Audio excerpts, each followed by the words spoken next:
YTN 라디오 이동의 뉴스 정면승부 2부 시작합니다. 재보궐 이후 국민의힘과 국민의당의 통합 문제가 야권의 주요 이슈로 떠올랐습니다만 통합까지의 길이 그리 쉽지만은 않아 보입니다. 국민의당은 지난 16일부터 전국을 돌며 야권 통합에 대한 당내 의견 수렴 절차를 거치고 있는데요. 가장 주목됐던 지역 바로 광주의 민심입니다. 오늘 안철수 대표가 광주를 찾아서 민심을 전해 들었다고 하는데 어떤 이야기들이 나왔을까요? 국민의당 이태규 사무총장 연결합니다. 사무총장님 나와 계십니까? 네네, 안녕하세요. 네, 안녕하십니까?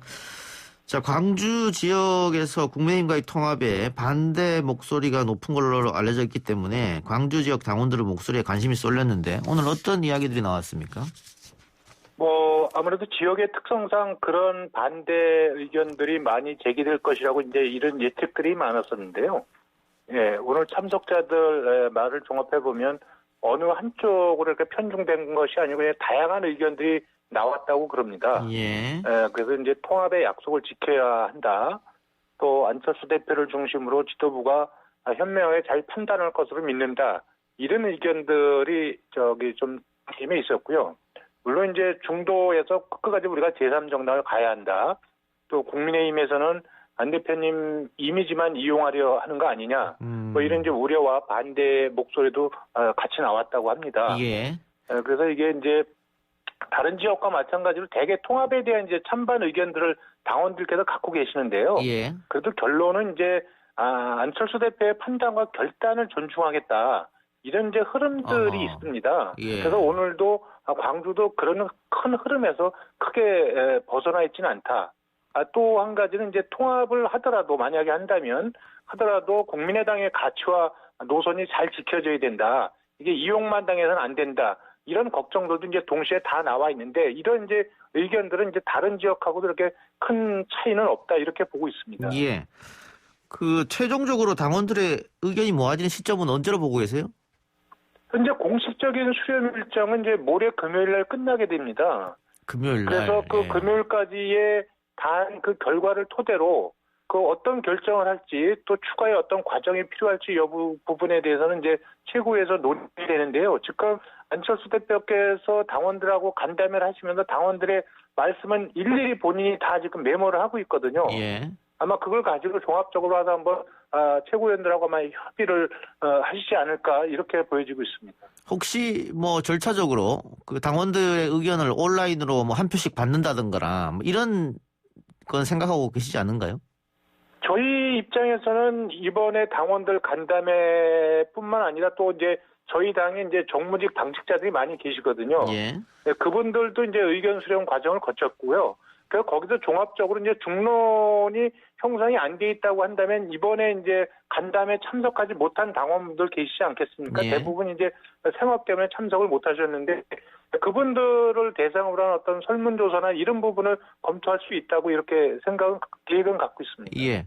근데 선거 전에 안철수 대표가 통합을 하겠다고 이야기를 했었는데 선거 후에 만일 안 되게 되면 본인의 말을 뒤집게 되는 거잖아요.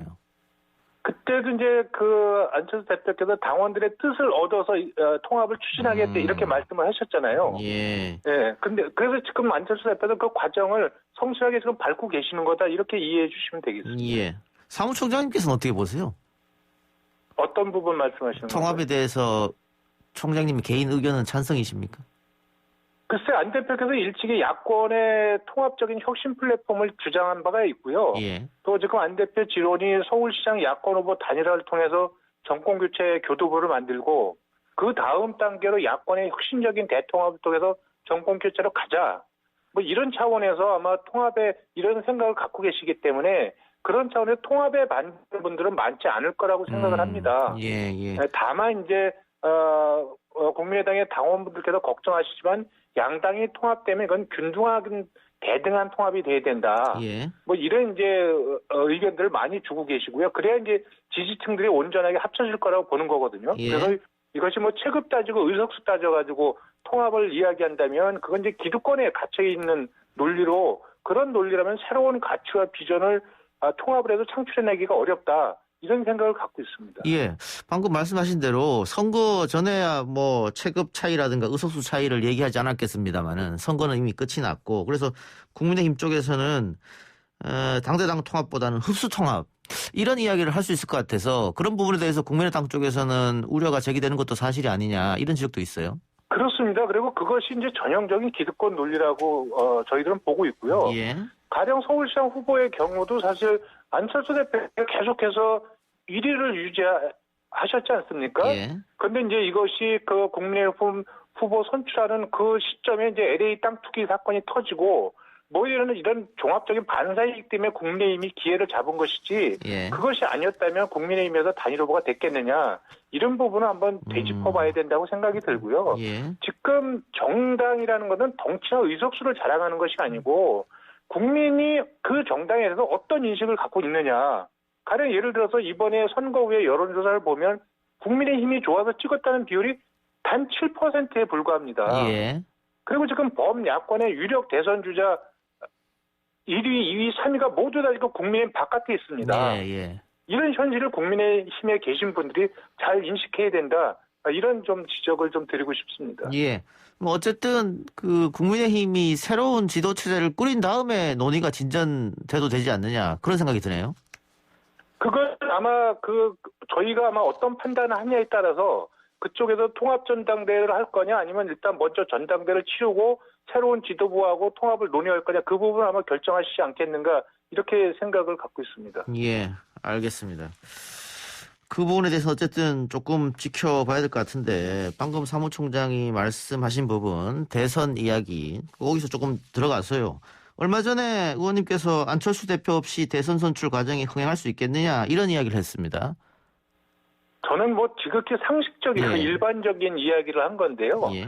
지금 지지율의 차이는 나지만 현재 안 대표는 윤석열 전 총장에 의해서 야권 대선 주자 2위입니다. 예. 그리고 국민의당은 명실공히 지지율 3위의 정당이고요. 예. 이런 정당의 주자가 야권의 어떤 통합 대선 레이스에서 빠진다면 그게 흥행이 잘 되겠냐 이런 일반적인 말씀을 좀 드린 거고요. 예. 안철수 대표께서는 현재 지위나 자리에 연연하지 않고 야권의 어떤 대통합과 정권 교체에 대해서는 최선의 역할을 다하겠다 이런 입장에서 제가 그거와 관련돼서는 뭐 더 이상 말씀을 드리고 있지 않습니다. 근데 언론을 보면 일부 언론은 제3지대 이야기를 끊임없이 하고 있거든요. 그 안철수, 윤석열 다 포함해서 제3지대를 만든 뒤에 최종적으로 국민의힘과 후보 단일화를 통한 대통령 후보를 선출할 것이다 이런 이야기들.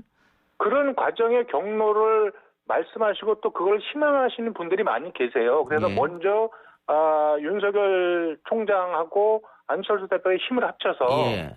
제3지대의 힘을 키워서 실질적으로 그 국민의힘과 합치는데 아니면 후보 단일화를 하는데 그래야지 한국 정치가 발전이 있을 수 있다. 이런 주장을 하시는 분들이 많이 계시고요. 예. 국민의당의 당원분들께서도 또 그런 바람을 갖고 계시는 분들도 많이 계신다. 이런 말씀은 제가 드릴 수 있습니다. 예, 정치권에 뭐 워낙 많은 이야기들이 나오고 있으니까 그런 식으로 해서 안철수, 윤석열이 힘을 합치면 국민의힘과 뭐 더 나가서 민주당에서도 현역 의원들이 합류할 수 있다. 이런 이야기까지 벌써 나오는데 너무 앞서가는 얘기입니까? 그런 거는? 저는 아마 그건 현재 진행이 안 되고 있는데 예. 뭐 잘 아시겠지만 여의도에는 워낙 이제 소사가들이 많이 계시지 않습니까? 예. 그리고 뭐 다양한 어떤 그림과 모델을 그려볼 수 있는 거죠. 그런 거의 일환이라고 보고요. 그것이 또 전혀 현실성이 없다. 이렇게 볼 수만도 없는 것이 현재 정치 구도이고 현실 아니겠는가 이렇게 생각을 합니다. 그 관련해서 김종인 전 비대위원장은 비대위원 관두고 나서 국민의힘 쪽을 향해서 계속 독서를 날리고 있는데 그 진위는 어디에 있다고 의원님은 판단하세요? 저는 뭐 아무래도 그 국민의힘의 서운한 감정이 좀 있는 거 아닌가 이렇게 보여집니다. 국민의힘과 김종인 위원장님의 관계만 봤을 적에 예. 가령 뭐 예를 들면은 어쨌든 김종인 위원장님께서는 이번 보궐선거 승리의 주역이 당신이라고 생각을 하지 않겠습니까? 예. 그리고 또 이제 지휘상으로 비대위원장 당 대표였기 때문에 그런 평가가 당으로부터 있어야 되고 이게 기업으로 치면 사실 뭐 퇴임을 하셔도 성과급이 나와야 되는데 그런 부분이 전혀 안 나온 부분에 대한 어떤 서운한 감정이 조금 있으신 거 아닌가 저는 그렇게 보여집니다. 말씀하신 이렇게 말씀 맥을 그대로 이렇게 읽어보면 예. 그렇게 이해가 됩니다. 뭐 다시 한번 킹메이커를 노린다 이런 얘기도 있던데요. 뭐 이제 그러기 위해서 다시 이제 돌아가야 되는데 그렇게 하면 다시 윤석열 총장하고 바깥에서 뭐로 하시겠다는 의지는 분명히 표현을 하셨는데 그것이 예. 현실적으로 되는지는 제가 알 수 없고요. 예. 또 전체적으로 킹메이커를 하신다면 결국은 야권의 대통합을 이루어야 되는 거는 김종인 위원장도 아마 부인하기는 어려우실 거예요. 예. 그런 측면에서 자기가 언제든지 국민의힘의 영향력을 행사하거나 돌아갈 수 있어야 되는데 지금 국민의힘의 사정은 본인의 생각하고는 전혀 다르게 가고 있는 거거든요. 예. 본인이 비대위에서 물러나자마자 바로 안철수 대표하고 통합이 중심 의제로 떠오르고 그다음에 전당대 당대표를 뽑는 전당대회가 중심으로 떠올라 있지 않습니까? 예. 그 두 개의 의제죠. 좀 국민의힘의 최고의 이 정치적인 의제는 그런 부분들은 김종인 위원장이 둘 다 원하는 의제가 아니다. 저는 그렇게 이해하고 있습니다. 알겠습니다. 그럼 다시 통합 이야기로 돌아가서요. 황교안 전 대표 복귀설이 끊임없이 나오고 있고 국민의힘 홍준표 의원의 복당 문제도 조만간에 이루어질 것이다. 이런 이야기가 나오고 있습니다. 근데 그렇게 되면 그 만일 국민의힘과 국민의당이 합당을 했을 때 국민의당 쪽에서 태극기 부대 세력도 끌어안을 수 있겠느냐 이런 지적이 있는데 거기는 어떻게 보십니까? 뭐 그런 지적이 있을 수 있습니다. 근데 저는 일단 황교안 전 대표나 홍준표 의원님이 태극기 부대로 상징되는 어떤 그 극우 예. 뭐 이런 분들이라고 저는 생각하지 않고요. 예. 또 이게 민주당에서는 저는 다양한 스펙트럼이 존재해야 된다고 봅니다. 예. 서로 다른 소리도 나올 수 있고 또 그런 소리도 존중돼야 한다고 보는데 다만 당의 중심이 어떤 사람들로 구성되고 그 사람들이 어떤 가치와 노선을 지향하느냐 이것이 중요하다고 생각이 듭니다. 그래서 이것이 무슨 극우나 태극기 부대에 계신 분들이 있다고 해서 그분들이 당의 중심으로 자리 잡는다는 건 현실적으로 불가능하다고 보거든요. 사실 뭐 극단적인 세력으로 따지면 지금 민주당을 이제 좌지우지하는 소위 이제 대깨문들이라고 하는 분들이 계시지 않습니까? 예. 그분들이 극우나 태극기 부대에 계신 분들보다 훨씬 더 위험하죠, 정치적으로는. 다를 게 없다. 알겠습니다. 네. 박 전 대통령 탄핵 문제 또 사면 문제는 어떻게 보세요? 저는 개인적으로 국민통합 차원에서 사면을 찬성하고요. 예. 예, 이거는 뭐 박근혜 대통령뿐만이 아니라 이명박 대통령도 함께하는 게 맞다. 이런 개인적으로는 그렇게 생각을 합니다. 그런데 예. 이것이 이제 정치권에서 이제 정치적으로 어떤 유불리를 따지면서 이걸 갖는 을박할 사안은 아니다. 저는 이거는 문재인 대통령께서 국민통합 차원에서 필요하다고 판단하신다면 국민들께 전후 사정과 배경을 말씀드리고 결단을 내리시는 문제다. 이렇게 생각합니다. 예, 알겠습니다. 의원님 오늘 인터뷰 이쯤에서 마무리하죠. 고맙습니다. 네, 고맙습니다. 지금까지 국민의당 이태규 사무총장이었습니다.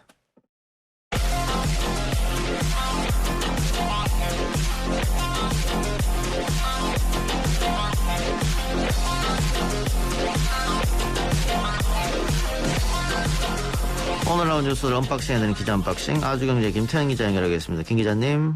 네, 안녕하십니까. 김태현입니다. 코로나 확진자 이야기 해주시죠 먼저.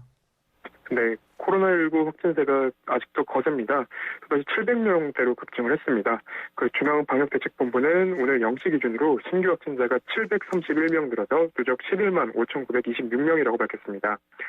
일주일간 하루 평균 644명꼴로 확진자가 나온 가운데 거리두기 단계 조정의 핵심 지표인 일평균 지역 발생 확진자는 약 619명입니다. 여전히 2.5단계 범위에 있습니다.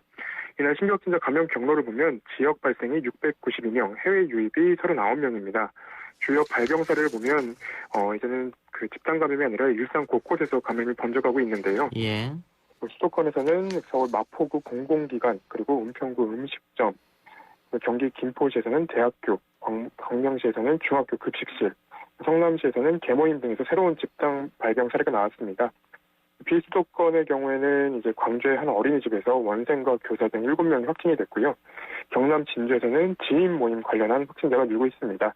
그래서 앞선 유행 때와는 달리 특정 시설이나 집단을 중심으로 한 대규모 감염보다는 전국적으로 중소규모의 일상 감염이 속출하면서 방역 당국이 굉장히 힘든 상태에 있는 것으로 보입니다. 예, 좀처럼 줄어들지 않고 계속 늘어나고 있기 때문에 현재 실시간 숫자를 봐도 줄어들지 않는 상황이어서 걱정이 많이 되고 있습니다. 철저한 방역이 더 필요할 것 같고요. 문재인 대통령이 오늘 오세훈, 박형준 신임시장과 오찬을 했죠? 네, 그렇습니다. 오늘 낮 청와대 상춘제에서 열린 오찬은 문 대통령이 제안을 먼저 한 것으로 알려졌습니다. 그래서 두 시장이 응해 성사된 첫 번째 대면 만남입니다. 비공개로 진행된 오찬에서는 코로나19 사태, 부동산 문제, 민생경제 회복 등 서울시, 부산시의 주요 현안에 대한 의견이 오간 것으로 전해졌는데요. 예. 박경미 청와대 대변인은 서면 브리핑에서 오늘 오찬은 대한민국 제1, 제2 도시인 서울과 부산의 현안에 대해 야당 소속 단체장과 머리를 맞대고 힘을 모으는 협치 자리라고 설명을 했습니다. 앞서도 이제 문 대통령은 지난 19일에 청와대 수석 보좌관 회의에서 방역과 부동산 문제는 민생에서 가장 민감한 사안이라고 얘기를 했습니다.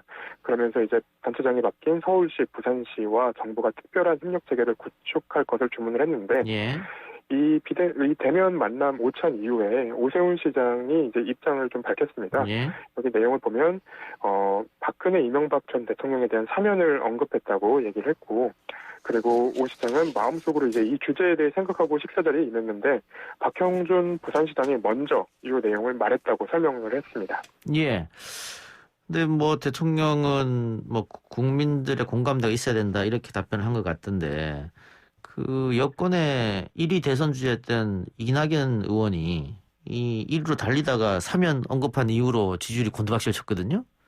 네, 그렇습니다. 그렇기 때문에 여권으로서는 이게 함부로 사면 이야기하기가 쉽지 않은 상황인데 어쨌든 야권 지자체장들이 이런 건의를 했고 대통령은 뭐 어떻게 보면 원론적 답변을 했다 이렇게 보여줄 수도 있겠네요. 그렇습니다. 일단은 뭐 사면 관련한 내용들로 그 지난해부터 약간 이제 썰로만 그 얘기로만 좀 돌던 얘기들인데요. 이게 예. 이제 뭐 국민의힘이나 뭐 야권에서는 이게 진행이 되지 않을까라는 기대감을 좀 갖고 있었던 것으로 보입니다. 예. 그래서 뭐 이명박 박근혜 전 대통령에 대한 어떤 입장 보도도 나온 적이 있고요. 그럼에도 지금은 원론적인 입장만 대통령이 밝힐 수 있는 상황 같습니다. 예, 알겠습니다. 다른 이야기 해보죠. 위안부 피해자들이 일본을 상대로 국내 법원에 제기한 두 번째 손해배상 청구 소송 각각 판결을 받았네요. 그렇습니다. 서울중앙지법 민사합의 15부는 오늘 오전에 고 곽예남 그리고 김복동 할머니와 이용수 할머니 등 피해자와 유족 20명이 일본을 상대로 낸 손해배상 청구 소송을 각하했습니다.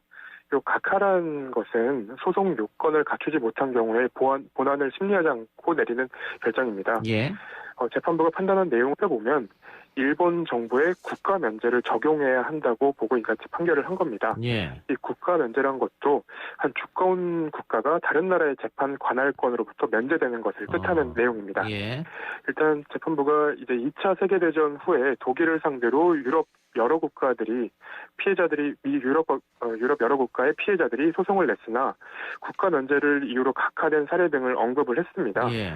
국가 면제 예외를 인정하면 선고와 강제 집행 과정에서 외교적 충돌이 불가피하고 그리고 외교적인 요건을 구비하고 있고 2015년 이뤄진 위안부 합의에 대해서도 권리구제 성격을 갖고 있고 합의 과정에서 피해자들의 의견을 수렴하지 않는 등 내용과 절차에는 문제가 있지만 이 같은 사정만으로는 재량권을 남용했다고 보기 어렵다고 얘기를 했습니다. 예. 그리고 합의에는 상대방이 있기 때문에 대한민국의 입장만 일방적으로 반영할 수 없고 그리고 비록 합의안에 대해 피해자들이 동의를 얻지는 않았지만 피해자의 의견을 수렴하는 절차는 거쳤다라는 내용들이 판단의 배경이 됐습니다. 예. 그러니까 1심하고 전혀 다른 판단을 했는데 2심 같은 경우에는 일본 정부를 상대로 주권적 행위에 대해 손해배상 청구를 하는 것은 허용될 수 없기 때문에 재판을 아예 시작도 안 하고 각하가 된 거다 이 말씀이잖아요. 그렇습니다. 자, 이렇게 되면 피해자들은 가만히 있을 수 없을 것 같은데 피해자들 반응 어땠습니까? 일단 이날 재판에서 선고 내용을 듣던 이용수 할머니는 판결이 끝나기 전에 법정에서 먼저 자리를 떴습니다. 예. 주변에는 이제 더 들을 필요도 없다는 뜻을 밝힌 것으로 전해졌고요. 예. 이 이용수 할머니가 이제 눈치를 좀 붉히면서 결과가 좋게 나오나 나쁘게 나오나 어쨌든 국제사법재판소로 갈 것이고 꼭 간다는 얘기를 했습니다. 예. 그리고 원고 측 변호인단, 그러니까 위안부 할머니들 측 변호인단은 피해자의 재판받을 권리를 제한했을 뿐만 아니라 인권 중심으로 변해가는 국제법의 흐름을 무시한 판결이라고 지적을 했고요. 이번 판결에 굴하지 않고 항소한다는 이제 입장을 밝혔습니다. 예. 뭐 2심이니까 항소를 하게 되면 또 다시 상급심으로 올라가야 되니까 상급심에는 어떤 판단을 할지 좀 지켜봐야 될 것 같은데. 뭐 일본 정부에서는 이 재판 가지고 계속해서 뭐 수출 또 수입 규제도 하고 보복도 하고 했기 때문에 일본 정부는 아직 재판 결과에 대해서 뭐 의미를 뜻하거나 자신들의 정견을 말하진 않았죠, 아직. 일단은 재판에 안 나온 것은 물론이고요. 그 관련한 입장은 아직까지는 제가 확인을 못했습니다. 알겠습니다. 아직 재판이 더 남았으니까 좀 더 지켜보기로 하고요. 박범계 법무부 장관이 오늘 차기 검찰총장 인선이 늦어진 데 대해서 한마디 했네요. 네. 박 장관은 오늘 출근길에 기자들과 만나서 그 의도적이든 의도적이지 않든 인선구도에 영향을 미치는 여러 현상이 있다고 밝혔습니다. 예. 박 장관이 언급한 여러 현상이라는 것이 이제 여기저기서 해석이 계속 나오고 있는데 일단은 김학의 전 법무부 차관 관련 피의 사실 공표가 되는 내용을 언급한 것으로 보입니다. 예. 실제로 이제 사건에 연루된 이성윤 지검장에 대해서도 수원지검 수사 상황이나 그리고 이런저런 이제 내용들이 나오고 있고요. 그리고 청와대 기획사정설 등 이제 검찰이 수사하고 있는 내용들이 언론을 통해 공개가 되면서 조금 문제가 되고 있습니다. 그래서 시민단체들이 공수처나 법무부 등에 고발을 하고 있는 것으로 지금 알려졌습니다. 그 이성윤 지검장 같은 경우에는 차기 검찰총장 후보 중 한 명인데 유력군이죠. 그런데 그렇습니다. 지금 그 이성윤 검찰총장을 반대하는 아마 검찰 내부의 어떤 인사들이 언론에 이성윤 지검장 사건에 대한 피의 사실 자꾸 흘리면서 흠집내게 하려는 거 아니냐 이런 말 같습니다. 맞습니까? 네, 그렇습니다. 게다가 이 피의 사실 공표와 관련해서 저희가 취재된 내용들을 좀 살펴보면 그 수사를 하고 있는 수사팀에서 그 변호인이나 뭐 참고인 그 관련자들이 이제 조사를 받으러 왔을 때 내용이 이제 피의 사실에 준할 만큼의 내용들을 설명을 해주고 의견을 묻는 경우들이 왕왕 있다고 얘기를 하는 분들이 있습니다. 예. 그래서 검찰이 직접적으로 피의 사실 공표를 했다고 말하기는 좀 어려우나 검찰을 통해서 지금 언론 보도나 아니면 뭐 변호인 그 피의 사실 공표가 되고 있다는 점 등을 의심할 만한 상황이긴 합니다. 예. 근데 이게 지금 공수처에도 검사 그 후보자들에 대한 신분을 언론에 내부에서 흘렸다. 지금 이런 얘기가 있지 않습니까? 네. 이건 기강이 좀 해이한 거 아닙니까? 그렇습니다. 그래서 일단은 공수처에서는 그 전 직원을 대상으로 그 공수처 내부 정보를 빼돌린 사람에 대해서 감찰을 하고 있는 것으로 알려졌습니다. 그래서 그 부분에 대해서는 이제 공수처 기강 회의 같은 것도 좀 해결이 될 것으로 보이고요. 그리고 검찰 내부에서도 이미 조남관 대검 차장검사 그리고 검찰총장 직무대행이 네 편 내 편을 하면 안 된다. 예. 그리고 뭐 피의 사실 공표에 대해서 강하게 언급을 했었기 때문에 이 부분은 조금 더 지켜봐야 될 것 같습니다. 피의 사실 공표 안 된다. 이건 뭐 법으로 정해져 있는 거고 또 보안 서약서에 사인하고도 바로 그냥 뭐 신문에 안에서 했던 회의 내용이 다 보도가 되고 이렇게 봤을 때는 이 검찰이나 뭐 공수처나 조금 이 부분에 대해서는 뭐 바로 감찰을 통해서라도 바로잡아야 되지 않나 그런 이야기를 하는 분도 계세요. 그렇습니다. 게다가 검찰을 수사기관인 이제 검찰에서 정보를 유출한다고 한다면 어떤 사람이 검찰을 그렇게 100% 신뢰할 수 있을까요? 예. 그 부분에 대해서도 검찰이 조금 바로잡아야 되지 않나 생각은 하고 있습니다. 알겠습니다. 이스타항공 창업주로서 횡령 배임 혐의로 구속영장이 청구된 무소속 이상 직원에 대한 체포동의안이 21일 국회 본회의에서 가결됐습니다. 네, 국회는 오늘 이제 체포 동의안에 무기명 투표에 붙여서 출석 의원 255명 중에 찬성 206표로 이 본회의에서 가결을 했습니다. 현역 의원 체포 동의안은 재적 의원 과반 출석에 출석 의원 과반 찬성으로 가결이 됩니다.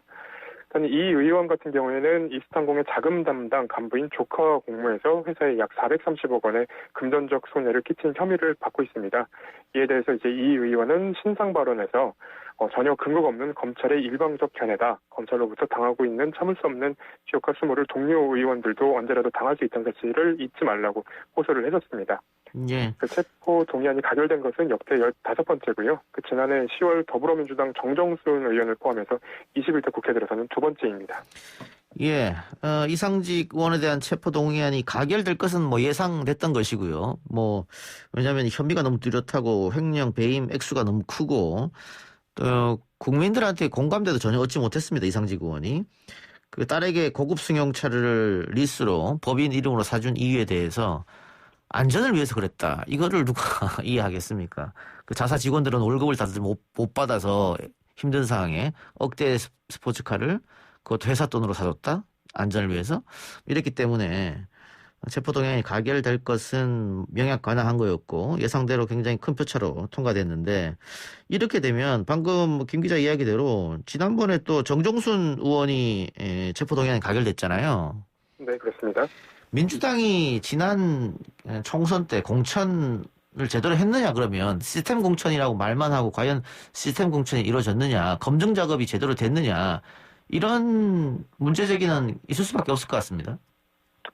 문제 제기가 나올 수밖에 없는 상황인 것 같고요. 그리고 지금이라도 문제가 있는 부분에 대해서는 민주당에서 제적을 한다던가 징계를 한다던가 하는 모습을 보여야 민주당에 대한 신뢰도가 회복되지 않을까라는 생각을 하고 있습니다.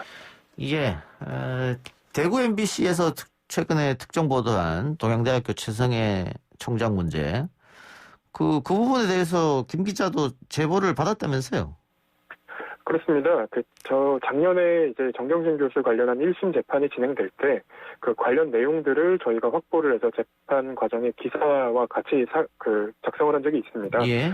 그 내용을 보면 8월 20일 전후로, 그러니까 검찰에서 압수수색을 나오기 전인, 한참 전인, 그리고 최성해 총장 관련한 이제 표창장을 지급한 적이 없다는 발언이 나오기 한참 전인 8월 20일부터 이미 준비된 발언이었다라는 녹취 내용이 있고요. 예. 그리고 이 녹취 내용에는 이 사건은 사실 입시비리가 중요한 게 아니라 사모펀드 문제가 중요한 것이다. 이게 추석 밥상머리에 올라갈 사건이고 조국 장관은 내려올 수밖에 없다라는 내용의 이제 내용들도 좀 녹취록에 포함이 되어 있습니다. 예, 거기다가 지금 대구 MBC하고 안동 MBC 보도한 내용은 최성해 총장이 야당의 비례대표직을 제안받고 거의 성사 직전에 있었다. 그래서 조국 사건을 그렇게 활용한 것이다. 이런 증언도 나왔다고 하던데요. 그 부분도 혹시 김 기자가 확인했습니까?